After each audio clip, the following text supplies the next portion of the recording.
of your diploma, and there was the argument that, well, it says that on the website, but the woman on the phone said they haven't changed the website yet, we need a copy of your diploma. So that means at least something's increasing, but then once you're out there, I mean, it's really not that high of an expense. Completing high school that's Minor. really minimal requirement. It's like it's one of the few careers that people get in Very low with entry. low, I mean, they have no training, and then Yeah. they're out there Representing. fiduciary responsibilities. Right. And people are relying on us to know our stuff and to really be able to get them through this, because they want us to know more than them. Right. But Yeah.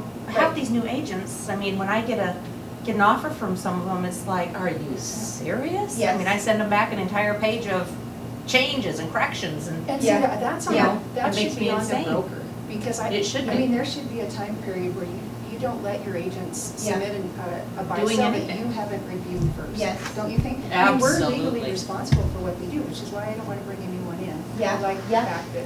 Which is when I have- honest, which is really, I mean, I really, still monitor everything she does, but I don't feel like I have to, but I would never let an agent send out an offer that I had reviewed for a long time. No, I don't know. no. A couple Right. of years, I would say, depends on how many deals. It they depends on the do, but- person, how many deals they do, but yeah, Mhm, mhm. because it's, So this is, so Mark, the Helena EO, he said he got a phone call not long ago from a new agent that said, hey, Mark, I'm right here with my customer and I'm filling out a buy-sell. I needed to ask you some questions. And he said, I am not licensed. You should not be asking me these questions. You should be asking your supervising broker.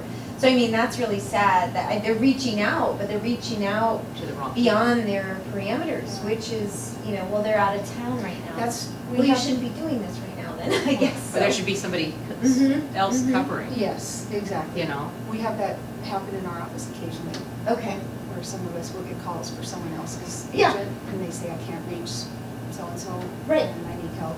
And we're all good about helping each other. We Sure. should just do that, but right. I feel like that, it shouldn't be that poor agent's responsibility to search around. I think as a supervising broker, hey, Vicki, I'm on vacation, if you have any questions, Jackie's gonna handle, not let them just randomly make calls and Yeah. say, Right. help. Yeah, Right. exactly. But that's why we're just a different structure, I don't know. So should it be minimized unless you have, it seems like for both of you guys, it's only what you can handle. So you have someone in your office with 10, you said, okay, and I she's, think he's able to handle fairly. everything. Okay, okay. Yeah, and Yes, I mean, Yeah, yeah, he's one of our broker owners. okay, Um, okay. So, yeah, he should be supervising, he should be doing exactly what I'm doing for the one person I have for all of the 10 or so that are Mhm, under. mhm, But, here's a thought on that if I was supervising 10, mhm. if they were all less than 5 years' experience, that would be a handful. Mhm. So if you have, Mhm.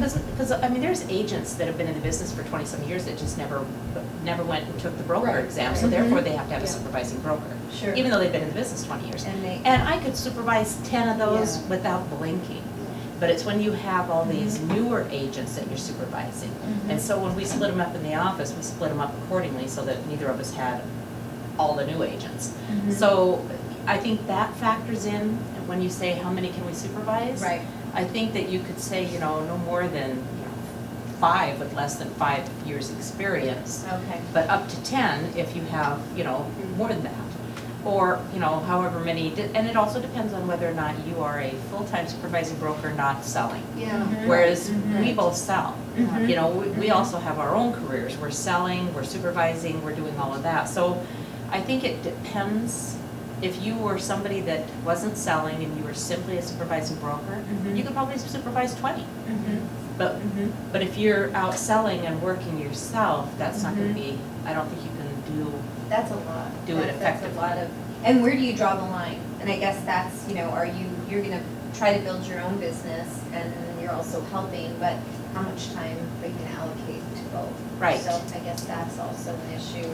And I don't think that these are issues that other states don't face, but it seems, from my limited knowledge, which we've talked about Virginia, Nevada, and North Carolina in the last few sessions, but it seems like very much different regulations, and so I don't know if it's harder to become a realtor or what the situation is, but different and so I don't think we're in any different position, but I do think we're a little bit more Wild West. You know, it just seems like certain parts of the state, or even within bigger cities, it seems like some are just kind of doing their own thing. I think you have a more independent type of personality in this part of the country. Yep. Because, I mean, we've all had to, you know, it's like, you get a flat tire, you go out and change it yourself. Right. You go out and break the ice before you can feed the horses before you can leave, you know? We have that mentality Right. of, we're just tougher, do it, get it done sort of people. Right. And I think that probably feeds into that somewhat, you know? So, and then, so I was in Hamilton and, you know, there was, we need this, but we don't want any more mandates. We don't want any more requirements. We don't want any more limitations. So I know it's the same thing that the federal government and state government goes through. You know, we want more, you know, control, or at least more professionalism. You want your industry to get better and better. You don't want it to be, so now's a good economic time. You don't just want everybody in their uncle Absolutely. flooding into the industry and polluting it. However, You that's want what it- we're seeing. That's what's I happening, know. yeah. And so Keller Williams, the gentleman from Kalispell even, he called Keller Williams puppy mill.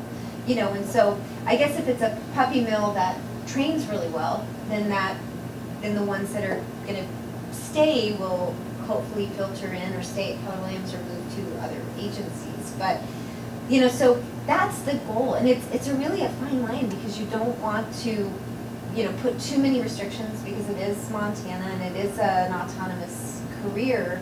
But then again, you don't want to make it so free that, you know, people are, you know. I personally have no problem with restrictions. Okay. No, I think there needs to be more. I'm shocked to hear that you just needed 2 years of high school. Yes, I 2 know. years. I didn't even know that. So apparently the appraisers, that's, I mean, I don't even know all the specifics, but it's at least a 4-year college education, plus at least 2 years of apprenticeship, I believe, or A more. minimum of 2, I think, Okay.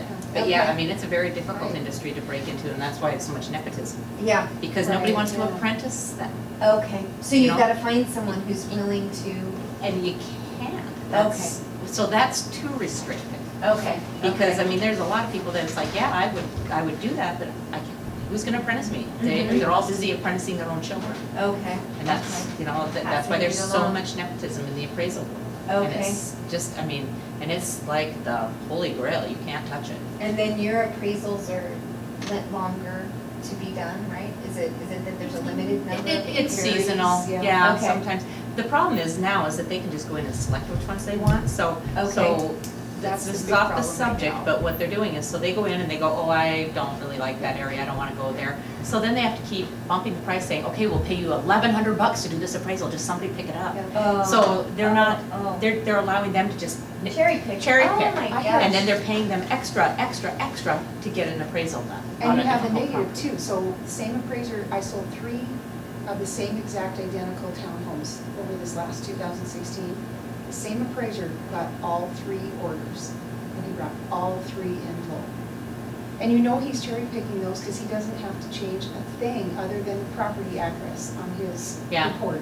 And So so There needs that's to be again some, off the topic, but but you So can go it's back to the state irritating. with that because they regulate. Okay, Because okay. they're licensed through the state of Montana. Okay. And So if you get a so- tough one out Yeah. of town that has Yeah. a shot, or anything that's a Log, little, that's not earthworm. cookie cutter, you can't get anyone to accept the order because it's too difficult. They Unless you just- pay a fortune. Yep, they just keep going through until they find an easy one. Oh, yeah, that one's in Mhm. Parkland West, that's an easy subdivision, Mhm. I'll take that one.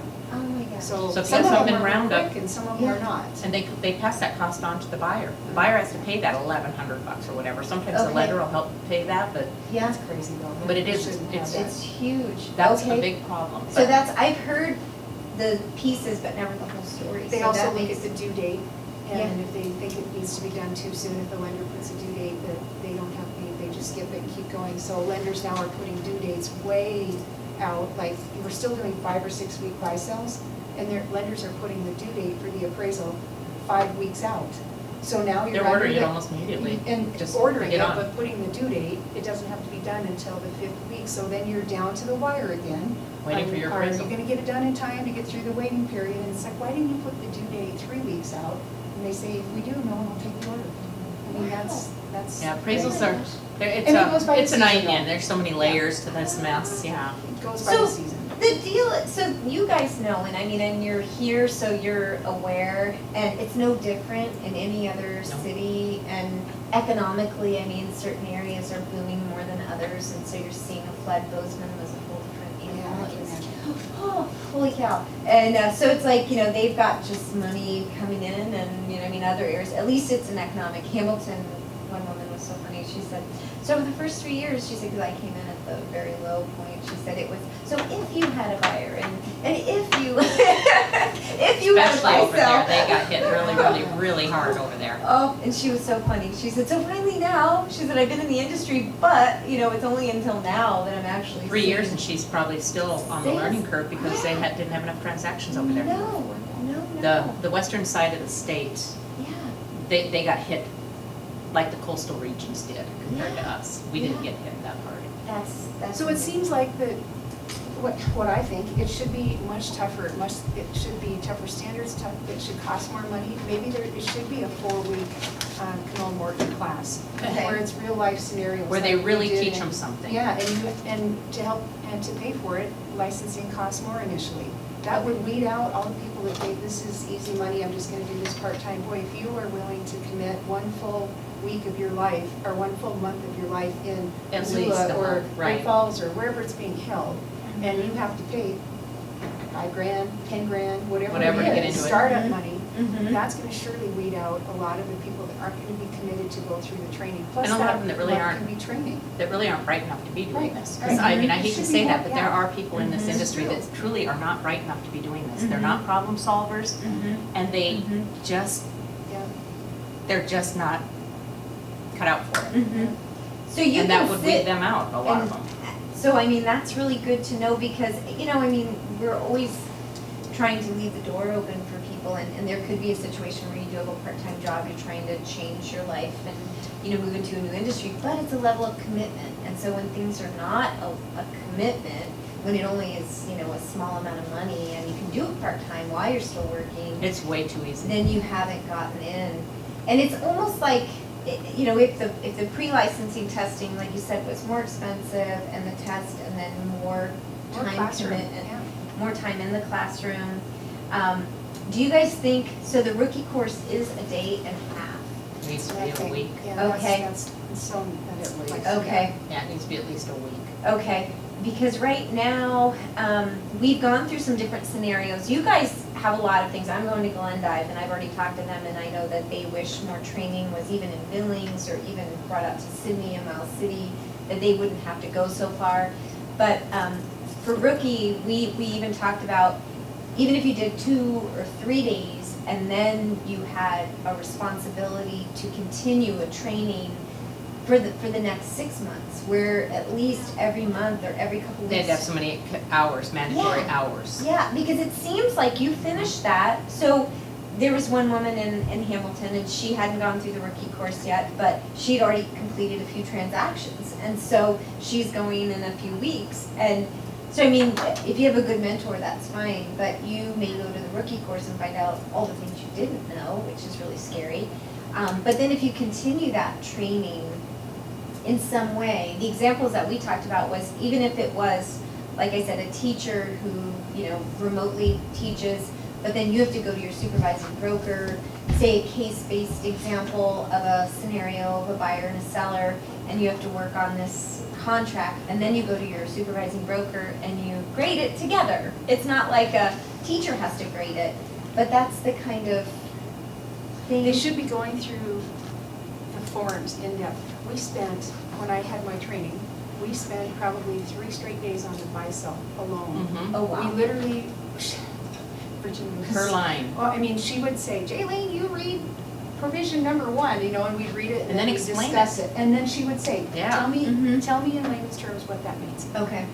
We did that with every single form, and Mhm. granted they changed, but obviously it gets you the gist of it. Mm-hmm. And we did role playing. She would say, here's the scenario, this is your buyer, this is what they want, here's what, and she would say, Mhm. Dave, you're the buyer, Jaylene, you're the seller, and Belinda, you're the realtor. And I Mhm. mean, we went through role Mhm. playing, we went through forms, we went through A lot of times it's just discussion with her, telling us things, and Mhm. it may very well, that might, to some people go, holy crap, this isn't what I wanted. Mhm. I'm out. I thought this was gonna be way different, Which is good. which is good. Which Yes. is really Yes, good. yes. Because one Reality person in Missoula said they had one person in their rookie class get up and leave and say, this isn't for Yep. me.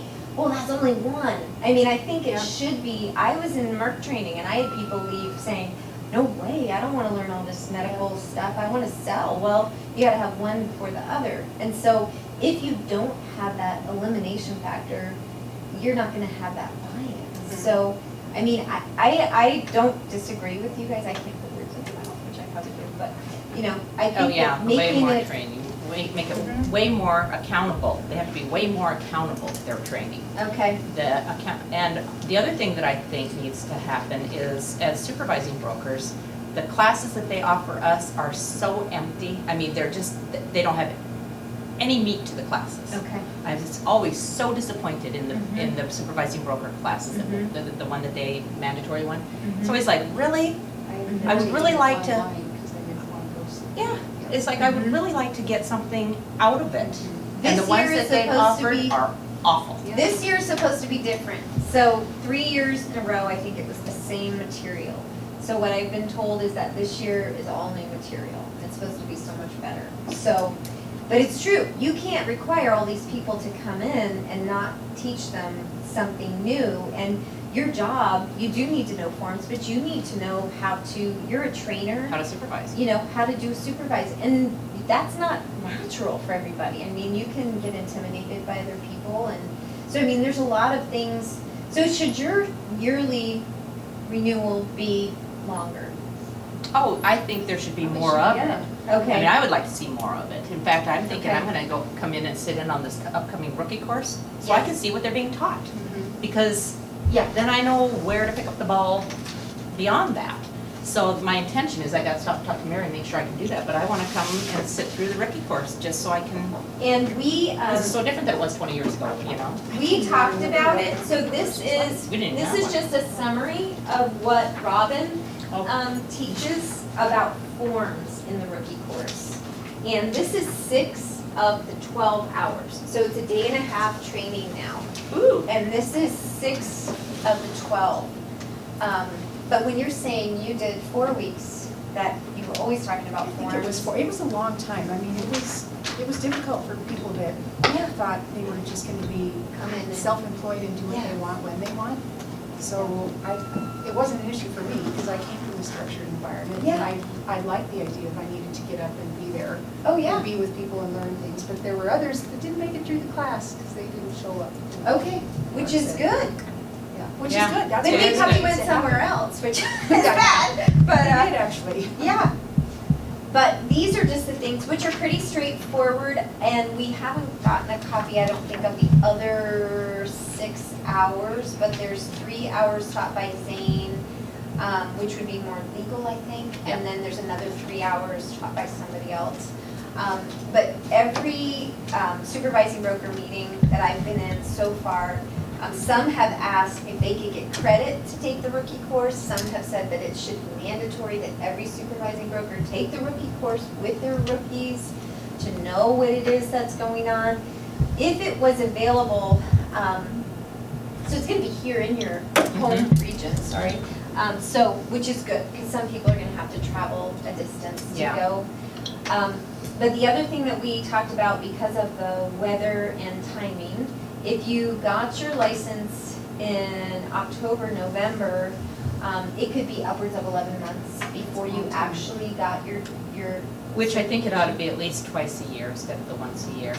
And it changed, which I don't know how all this works, but BRR now has given the regional locations the responsibility of holding the courses. So BRR no longer holds the courses, so each region, so then it's gotta make money, otherwise they're losing money by holding these sessions. So if you do let supervising brokers come in, maybe that's an additional way to fund some of these courses. But we also talked about possibly in the gap time, having a live interactive online session where, you know, it wouldn't be the preferred method of rookie course, but if you can't get to the live version, to be able to connect online. Wouldn't this go back to increasing the fee to get your license, and that